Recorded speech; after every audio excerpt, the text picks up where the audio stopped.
nagbibigay ng pagpapala. At pangatlong bagay, ito ay ang tunay na panustos na nagmumula sa Diyos. Yan po ang pangatlong bagay.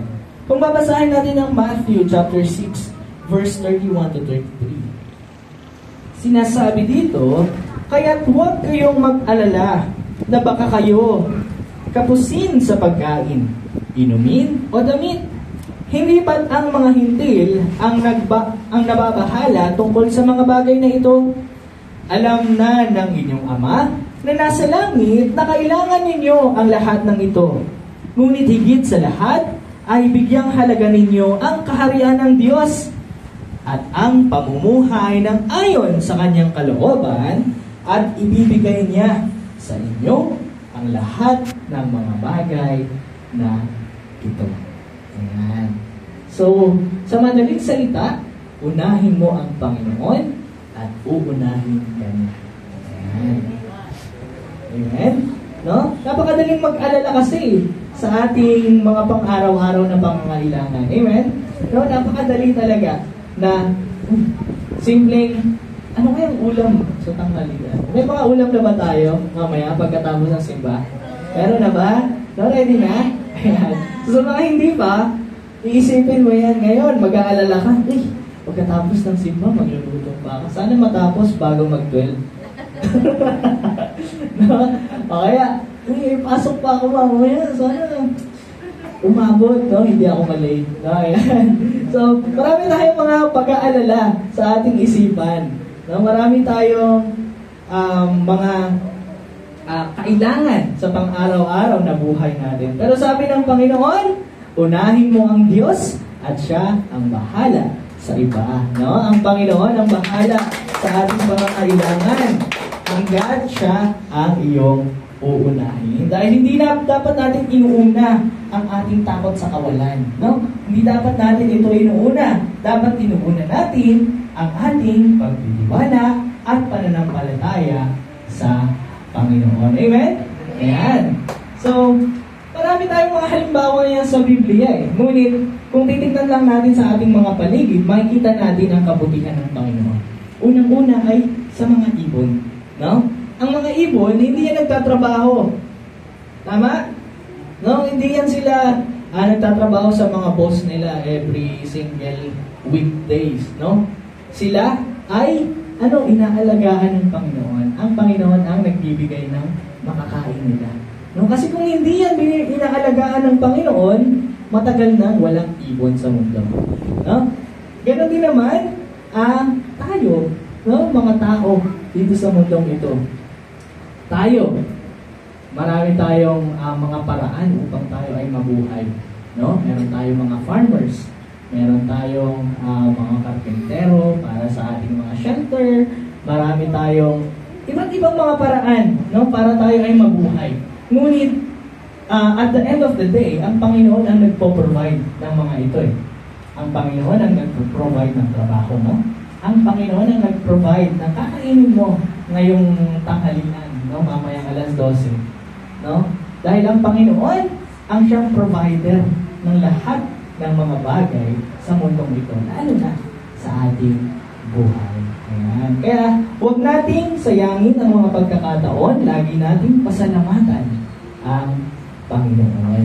Ayan. Dahil siya mismo ang nagbibigay ng ating pangangailangan. So, huwag nating ipagpalit ang pagsunod sa Panginoon sa takot sa kakulangan, dahil kung inuuna muli natin ang Panginoon, hindi niya tayo pababayaan. At ang tunay na pagpapala ay hindi lang sa pera, sa material na bagay, kundi sa katiyakan na ang Panginoon ang may hawak sa ating buhay.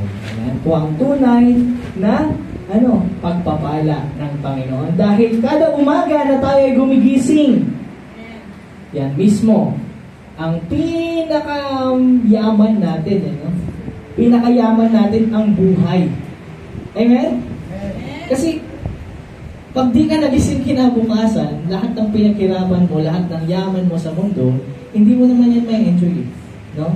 Kahit bigyan ka ng 10 bilyon bukas, no? O bibigyan ka ng 10 bilyon ngayon, ngunit bukas hindi ka nagigising, anong pipiliin mo? Pipiliin mo ba yung pera? Di ba? Siyempre pipiliin mo na magising ka bukas. Di ba? Dahil, mas gusto mo pang mabuhay, gusto mo pang tulungan ang iyong pamilya, gusto mo pang, gawin ang mga bagay dito sa mundong ito. Ngunit naisin natin palagi na ang mga bagay na gagawin natin ay naaayon sa kalooban ng Panginoon, sa ikabubuti o sa ikalalago ng mga tao sa paligid natin spiritually. Ayan. So, i-recap lang natin, yung 3 punto na ating napag-usapan. Ang unang bagay, ang Panginoon ang nangunguna sa atin. Hindi natin kailangang makita ang buong plano bago tayo sumunod. Sumunod ka, magtiwala ka, manampalataya ka sa Panginoon. At ang mga desires ng puso mo, kung yan ay ayon sa kalooban ng Panginoon, yan din naman ay gagawin ng Panginoon ayon sa tamang panahon na kanyang iniakda. Ayan. Pangalawa, kung saan may gabay ang Panginoon, naroon, o kung saan may gabay ang Diyos, naroon ang kanyang panustos. Hindi niya tayo bibigyan ng utos nang wala siyang provision, Ang Panginoon mismo ang siyang magpapala sa iyo kung saan kanya dinadala. Pangatlong bagay, ang tunay na panustos ay nagmumula sa Diyos. Kung inuuna natin siya, hindi niya tayo bababayaan. Ayan. Yan po ang 3 bagay na ating napag-usapan sa araw na ito, Ngayon, hahamunin ko kayo. Pwede ba yun? Pwede ko ba kayong hamunin? I-challenge ko po kayo, May pinapagawa ba ang Panginoon sa iyo at hindi mo ginagawa dahil takot ka sa kakulangan? Ayan. Ano pa? Takot ka bang sundin ang Panginoon dahil sa tingin mo, wala kang sapat na kakayahan o yaman? Ang tanong ay hindi, may sapat ba ako?